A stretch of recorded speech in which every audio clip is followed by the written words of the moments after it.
Hey guys, welcome back to my channel.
So go to canva.com and search for portfolios, and you'll find a different variety of portfolios,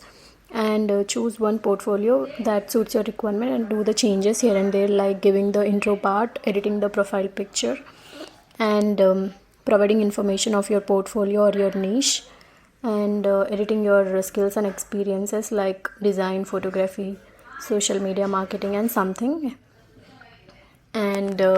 your price sheet, which includes your prices or per word in case your experience is in content writing or copywriting, and your previous work experience, proof of your work experience, a clear CTA which will incline the prospects to take some action, and thank you note.